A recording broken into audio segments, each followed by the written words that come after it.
Assalamualaikum warahmatullahi wabarakatuh. Selamat siang semuanya.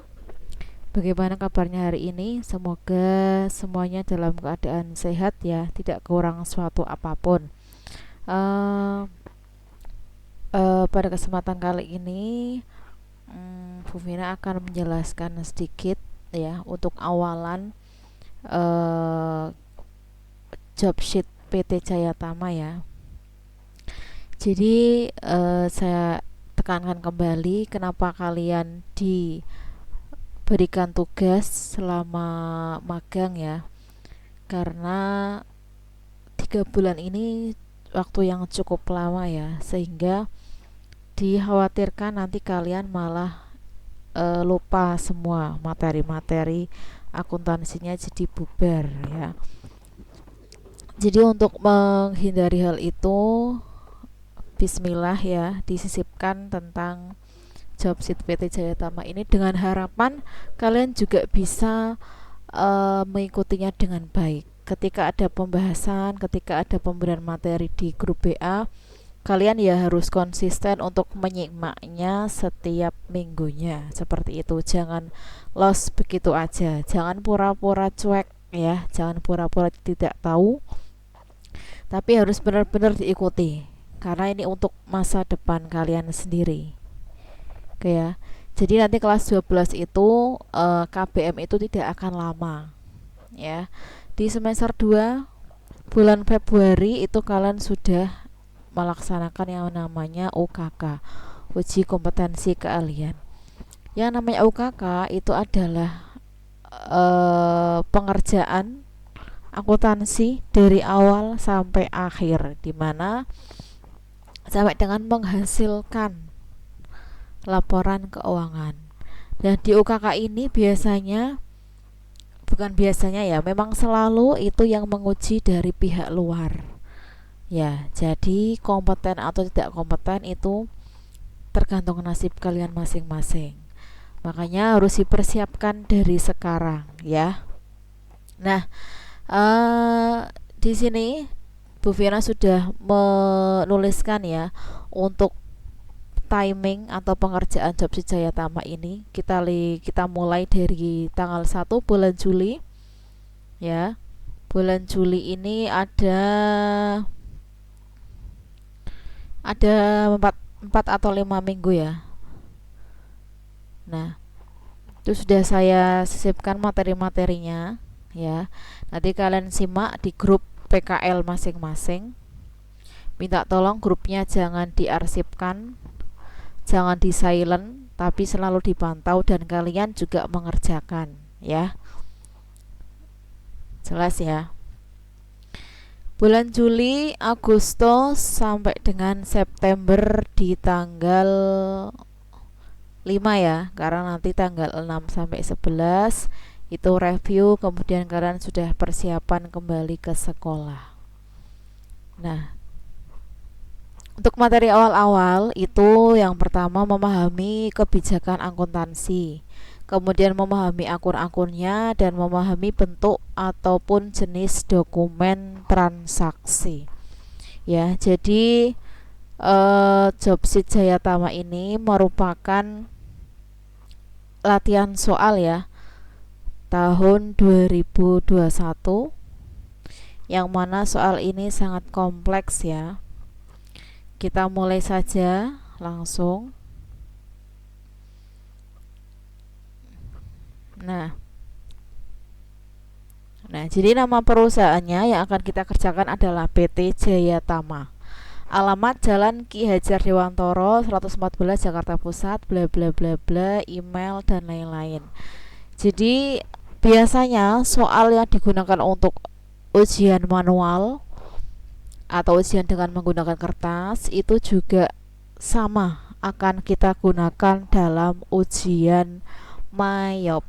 Jadi bisa dipastikan kalau manualnya tidak paham, MAYOP-nya pun nanti ketika menginput akun pasti bingung ya. Jadi saya tekankan bismillah untuk bisa memahami ya, karena waktu kalian tidak banyak ya. Nah, PT Jaya Tama ini merupakan usaha perdagangan ya, bentuknya PT yang bergerak dalam bidang jual beli lemari panjang.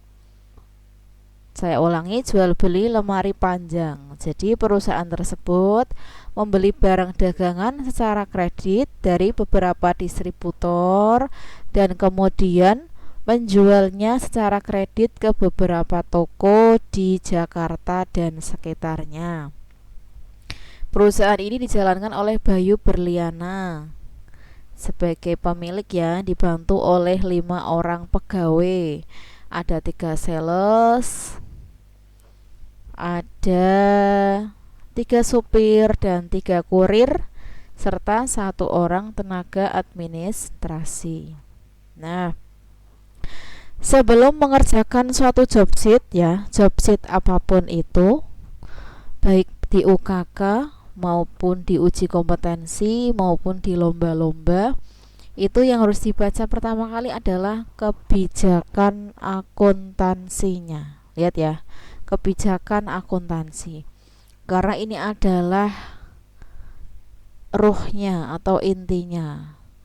Kalau kebijakannya tidak kalian baca, nanti bagaimana cara kalian mau mengerjakan ya. Kebijakan akuntansi PT Jaya Tama itu menggunakan sistem berpasangan dengan dasar accrual basis seperti biasa ya. Kemudian periode akuntansi tahunan 1 Januari sampai dengan 31 Desember dibagi dalam 12 periode bulanan. Pada setiap akhir bulan akan disusun neraca saldo. Jelas ya. Kemudian dipergunakan jurnal khusus dan jurnal umum untuk mencatat transaksinya. Mata uangnya menggunakan mata uang rupiah, bukan dolar. Kalau dolar nanti kalian bingung. Kemudian setiap pembelian akan diperhitungkan VAT-in atau PPN masukan 10% dari nilai pembelian. Beban transportnya yang nanggung perusahaan. Jadi ini karena kita pakai soal yang dulu ya, 2021. Jadi masih latihannya masih menggunakan pajak 10%. Tapi kalau sekarang pada kenyataannya pajaknya sudah 11%. Coba bisa dicek nanti kalau kalian beli atau belanja ya di toko-toko retail yang ada seruknya, itu bawahnya sudah kepotong ya, sudah include pajak 11%. Kayak kemarin Bu Vina itu beli software ya, beli software itu juga dikenakan pajak 11%. Harga awal itu 2.500.000, akhirnya harus membayarnya sejumlah 2.775.000 karena ketambahan 11% dari nominal. Itu ya. Ini kita masih pakainya 10% karena ini contoh yang dulu, tidak apa-apa, tidak usah bingung, kita ikuti saja. Kemudian retur pembelian akan diperhitungkan pengurangan atas nilai hutang dan VAT-in. Otomatis ya, kalau barangnya kembali, otomatis utangnya yang berkurang, pajaknya juga berkurang. Next, termin pembayaran 3/15 N45. Pembayaran yang dilakukan dalam periode diskon akan memperoleh diskon. Diskon dihitung dari jumlah sisa utang. Masih ingat ya, 3/15 net 45, berarti dikasih waktu selama 45 hari ya, 45 hari transaksi. Gitu, berarti sekitar sebulan setengah. Kemudian kalau bisa membayar lebih awal, masih dalam waktu 15 hari kok sudah membayar, nanti mendapatkan potongan sebesar 3% ya. Nanti ada contohnya. Keterlambatan membayar hutang, denda 1% dari nilai utang. keterlambatan membayar utang didenda 1% dari nilai hutang. Otomatis ya perhitungannya dari nilai hutangnya. Oke, berikutnya untuk pembelian yang dikenakan PPN diasumsikan sudah dilampiri dengan faktur pajak standar. Harga-harga item yang tertulis dalam faktur pembelian termasuk tidak atau belum termasuk VAT in. Belum termasuk VAT in. Itu ya. Kemudian untuk pengeluaran kas, ya, pengeluaran kas kalau di atas 2 juta itu dibayar dengan cek dan didukung dengan bukti pengeluaran kas. Tapi kalau kurang dari 2 juta itu akan dibayar menggunakan kas kecil, sehingga sistem pencatatannya menggunakan sistem dana tidak tetap. Kita tahu ya, ada 2 metode kas kecil ya, ada dana tetap dan dana tidak tetap. Oke. Next, penjualan. Nah, setiap penjualan akan diperhitungkan VAT out atau PPN keluaran 10% dari nilai penjualan dan beban transport penjualan dibebankan kepada pembeli. Seperti yang sudah Bu Vina sampaikan di kelas ya. Kalau kita menjual itu transportnya itu sing nanggung mesti pembeli ya. Seperti kalian order barang di TikTok maupun di Shopee, itu kan yang bayar ongkir kan mesti dari kalian gitu ya. Setiap retur penjualan akan diperhitungkan pengurangan atas nilai piutang dan VAT out, sama dengan tadi retur pembelian ya. Kemudian termin pembayaran yang berlaku adalah 2/10 N30. Pelunasan yang dilakukan dalam periode diskon akan memperoleh diskon. Diskon dihitung dari jumlah sisa piutang. 2/10 N30 seperti biasa ya, kalau membayarnya lebih awal dalam waktu 10 hari, dalam kurun waktu 10 hari, maka akan mendapatkan potongan atau diskon penjualan sebesar 2%. Keterlambatan membayar piutang didenda 1% dari nilai piutang sisanya. Next, untuk penjualan yang dikenakan PPN diasumsikan sudah dilampiri faktur pajak standar. Harga-harga item yang tertulis dalam faktur penjualan itu belum termasuk VAT out. Kemudian penghapusan piutang dengan menggunakan metode tidak langsung. Next, penerimaan kas. Setiap penerimaan kas akan disetor ke bank sesegera mungkin pada hari yang sama dan sedapat mungkin tidak menyimpan dana dalam jumlah besar di dalam brankas perusahaan. Bla bla bla ya. Kemudian penilaian persediaan barang, dia menggunakan metode perpetual. Saya ulangi, sistem pencatatannya menggunakan sistem perpetual dengan metode persediaan barang FIFO, yaitu first in first out. Barang yang pertama masuk adalah barang yang pertama keluar. Kemudian nanti juga disediakan kartu persediaan untuk mencatat setiap keluar masuk barang dagangan ya, atau mutasi. Next, penyusutan aset tetap. Penyusutan aset tetap atau depresiasi itu dihitung dengan metode garis lurus, yang mana besaran setiap tahunnya itu sama. Kemudian perhitungan dan pencatatan beban depresiasi ini dilakukan pada setiap akhir bulan. Itu ya sekilas tentang kebijakan akuntansi. Bu Vina ulangi, jadi kebijakan akuntansi yang perlu kalian teliti adalah bagaimana pembeliannya, ya, bagaimana penjualannya, terkait dengan termin, terkait dengan diskon, terkait dengan ongkir, siapa yang membayar, itu kalian pahami ya, karena itu nanti jurnalnya akan berpengaruh. Kemudian yang ketiga itu tentang pengeluaran kasnya, menggunakan kas kecil atau tidak.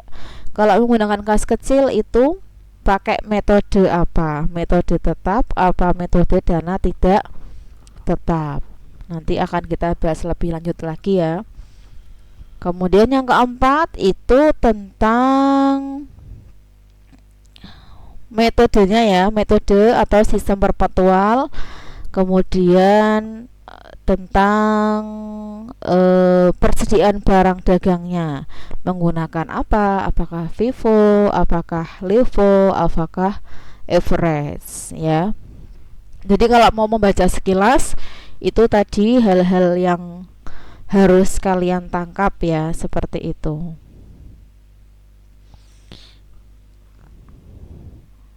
Oh ya, kemudian yang terakhir juga harus tahu nanti penyusutannya menggunakan metode apa, garis lurus apa atau dengan metode yang lain. Oke, next ya. Kemudian kalian juga harus tahu, harus memahami daftar-daftar akun ya yang ada di situ, dari mulai yang pertama aset sampai dengan yang terakhir. Supaya apa? Supaya kalian bisa nanti ada gambaran mau pakai akunnya dengan nama apa ya. Jadi akun-akun itu kita tidak boleh ngarang lagi karena sudah disediakan di sini. Akun yang akan kita tulis, yang akan kita gunakan itu namanya harus sesuai dengan yang di sini. Ya. Misalnya order expand ya harus sama order expand. Tidak boleh nama yang lain. Seperti itu. Nah, selain nama-nama akun juga kalian harus tahu ya saldo normalnya ya. Saldo normalnya saya yakin kalian sudah tahu semua. Ya, aset, kemudian ada current asset, ada fixed asset ya. Kemudian utang, liabilities, itu ada current liabilities sama long term liabilities atau utang jangka panjang. Kepala 3 ada equity ya, equity yang isinya common stock, retained earnings, dividend, income summary, dan historical balancing. Kepala 4 ada income, kepala 5 ada cost of sales, kepala 6 expense, kepala 7 tidak ada, kepala 8 other revenue ya, kepala 9 other expense. Itu saya kira kalian sudah tahu ya untuk saldo normalnya dari masing-masing akun ini. Oke, berikutnya ada daftar saldo. Ya, ini berarti menjadi saldo awal 1 Desember 2021. Nah, sudah ada saldonya, juga sudah ada totalnya, ini sudah balance ya. Oke. Kemudian daftar persediaan barangnya ada 2, lemari panjang tipe 1 dan lemari panjang tipe 2. Ini masing-masing jumlahnya masih 45, yang bawah masih 42. Jadi kartu persediaannya pun ada 2 ya. Kalian bisa nanti menuliskan kodenya ya, LJ 1P untuk yang panjang tipe 1 dan LJ 2P untuk yang panjang tipe 2. Kemudian untuk daftar saldo piutang dagang ya, Ini daftar customernya ada 3 ya. Ada 4 ya. Ada 4, sorry.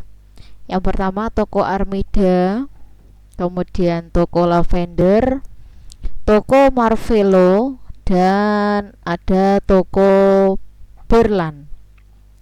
Udah termasuk dengan saldonya ya, sudah komplit. Untuk daftar saldo ini nanti akan kalian gunakan ketika membuat kartu piutang ya. Berikutnya daftar saldo utang per 30 November 2021. Ada 2 suppliernya ya. Ada PT Dirama dan PT Andara. Totalnya sebesar 623.218.750 rupiah. Ini nanti datanya akan kalian gunakan ketika membuat kartu utang ya. Oke. Nanti ya untuk transaksinya mohon kalian pahami dengan baik untuk bentuk-bentuknya, kemudian untuk ciri-cirinya ya.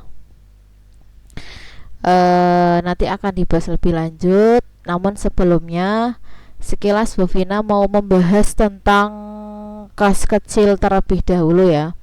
Tadi kan kebijakan akuntansi itu juga harus memperhatikan metode apa yang digunakan dalam pengelolaan kas kecilnya ya. Oke, jadi kas kecil itu apa sih? Secara sederhana, kas kecil itu berarti kas yang digunakan untuk pengeluaran yang sifatnya kecil-kecil, yang sifatnya sedikit-sedikit. Di dalam PT Jaya Tama berarti yang pengeluaran-pengeluaran yang kurang dari 2 juta itu menggunakan kas kecil. Loh, kenapa kok kas kecil? Ya iya ya.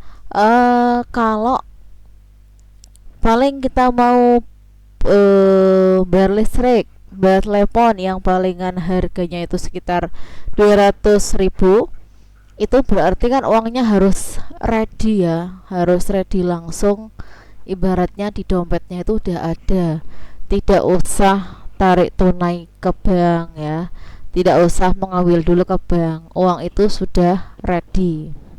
Jadi setiap perusahaan itu pasti ada kas kecilnya.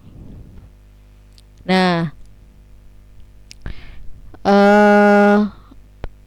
pengertian kas kecil ya, dana yang disediakan perusahaan untuk keperluan sehari-hari dengan jumlahnya yang relatif kecil dan tidak ekonomis bila dibayar dengan menggunakan cek. Misalnya pembelian materai, perangko, rekening telepon, rekening listrik, rekening air, perlengkapan kantor, dan lain-lain. Oke, dalam mengelola kas kecil ini ada peralatan yang kita butuhkan, diantaranya seperti formulir permintaan pengisian kembali kas kecil, kemudian formulir permintaan pengeluaran kas kecil, juga ada jurnal pengeluaran kas, ada buku jurnal kas kecil, ada buku laporan penggunaan dana kas kecil, bukti pengeluaran kas kecil, dan tentunya tidak ketinggalan ada alat tulis dan alat hitung ya. Oke, nah sudah kita ketahui ya, kas kecil itu ada 2 metode. Ada 2 metode, yaitu metode dana tetap atau impres ya. Yang kedua metode dana tidak tetap atau fluktuasi. Metode dana tetap itu yaitu pencatatan kas kecil di mana setiap ada pengeluaran kas kecil tidak akan merubah saldo kas kecil tersebut. Maksudnya apa? Berarti intinya kas kecil itu kalau misalnya jumlahnya 2 juta, ya udah 2 juta terus gitu ya, tidak berubah. setiap pengeluaran berarti tidak dicatat ya, karena menggunakan dana tetap, dia tidak berubah. Saya ulangi, setiap pengeluaran berarti tidak dicatat dengan kas kecil ya. Kemudian metode yang kedua yaitu metode dana tidak tetap atau fluktuasi, yaitu pencatatan kas kecil, di mana setiap ada pengeluaran kas kecil langsung dicatat karena akan merubah saldo kas kecil tersebut. Sesuai dengan namanya ya, metode tidak tetap berarti dia berubah-ubah. Danane itu berubah-ubah atau nominalnya dari kas kecil itu berubah-ubah. Gitu ya. Dana tetap impres, dana tidak tetap fluktuasi. Kita lihat perbedaannya di sini. Nah, impres dan fluktuasi, tetap dan tidak tetap. Nah, ketika kita mau belanja ya, membeli sesuatu dengan menggunakan kas kecil, itu kalau dana tetap tidak dicatat dengan kas kecil ya, tidak dicatat dengan kas kecil. Tapi kalau metode fluktuasi atau metode dana tidak tetap, maka harus di jurnal. Contoh, beban iklan debit, kas kecil kredit. Contoh, perlengkapan debit, kas kecil kredit. Seperti itu. Coba langsung saja kita lihat di contoh soalnya ya. Nah, misal seperti ini. Ada UD Laras menyelenggarakan pencatatan kas kecil untuk pengeluaran-pengeluaran sebagai berikut. Desember tanggal 1 pengisian dana kas kecil. Desember tanggal 4 dibeli materi. Desember tanggal 8 dibayar biaya telepon. Desember 16 pengisian kembali dana kas kecil. Sekarang contoh, kita menggunakan dana tetap dulu ya. Kita menggunakan dana tetap. Diperhatikan, ketika menggunakan dana tetap atau impres, maka jurnalnya bisa dilihat seperti ini. Pengisian dana kas kecil berarti di jurnal ya. Jurnalnya gimana? Kas kecil debit, kas biasa kredit, ya kan? Oke. Kemudian pengeluaran-pengeluaran, dibeli materi tidak dicatat. Dibayar biaya telepon tidak usah dicatat. Dibayar biaya air tidak usah dicatat. Nah, baru nyatatnya ketika pengisian kembali. Nah, pengisian kembali jurnalnya gimana? Tadi sesuai dengan biaya-biaya yang sudah dikeluarkan. Ada biaya materi, biaya telepon, biaya air, ditulis semua di debit. Nah, yang kreditnya itu kas biasa. Ya. Jadi masih tetap kas kecile itu masih tetap 800.000. Bisa dipahami ya. Intinya adalah tidak merubah nominal dari kas kecil. Seperti itu. Berikutnya, metode yang kedua, metode dana tidak tetap atau fluktuasi atau berubah-ubah ya.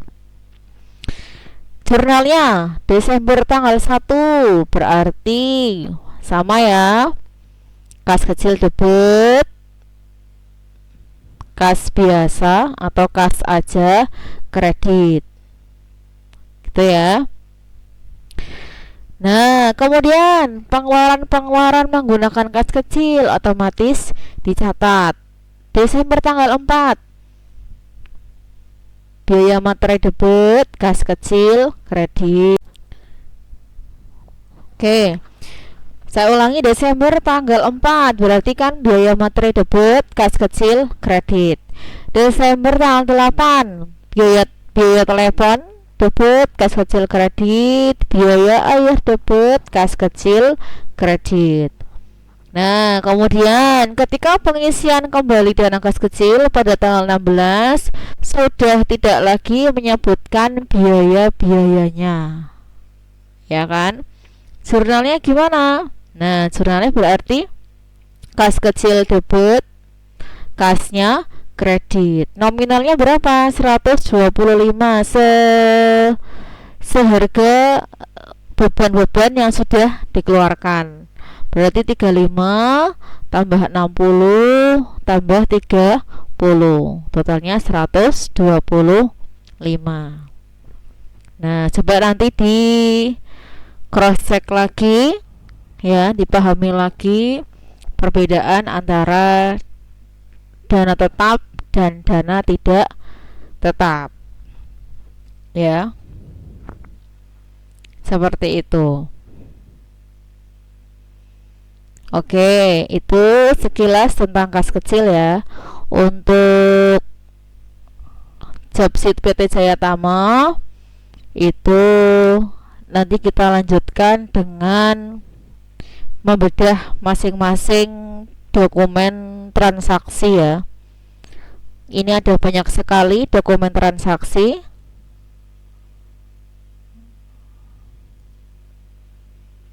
Ada berapa ya dokumen transaksinya ya?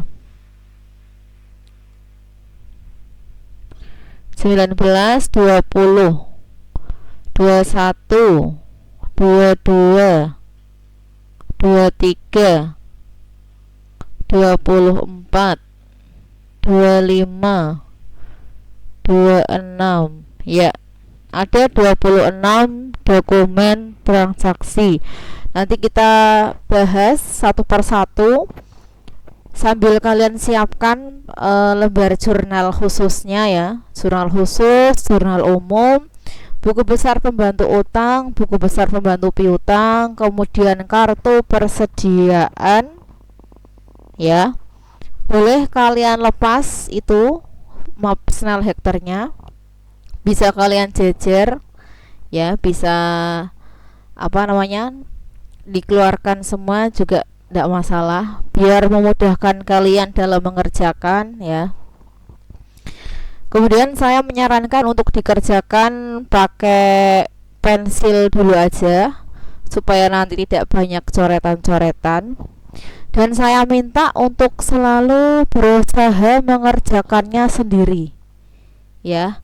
Karena kalau kamu lihat temannya terus, nanti tidak bisa-bisa.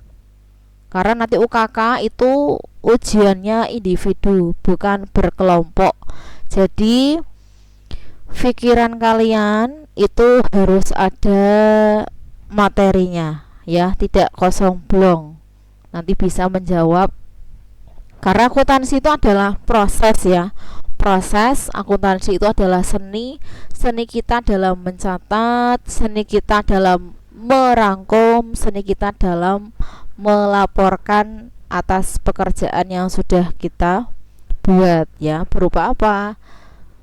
Berupa laporan keuangan seperti itu. Jadi mohon dengan sangat ya untuk bisa dikerjakan di sela-sela kesibukan kalian magang ya. Misalnya kalau sore setelah pulang magang, kalau malam ya, kalau weekend, Sabtu, Ahad seperti itu, mohon digunakan waktunya sebaik mungkin untuk mengerjakan ya. Silahkan bisa dicoret-coret ya, monggo. Maksimalkan belajar di SMK ya. Ini adalah tahun terakhir kalian ya di Skipatma ya. Waktu pasti tidak akan terasa lama. Semua mesti akan ya tidak terasa ya, tiba-tiba saja sudah seperti ini ya. Oke, sekian dari saya. Nanti kita lanjutkan lagi di sesi berikutnya. Terima kasih, semoga menyimak ya dari awal sampai akhir, tetap semangat. Silahkan bisa japri ataupun komen di grup ataupun yang lainnya apabila kamu merasa belum paham. Sekian, wassalamualaikum warahmatullahi wabarakatuh.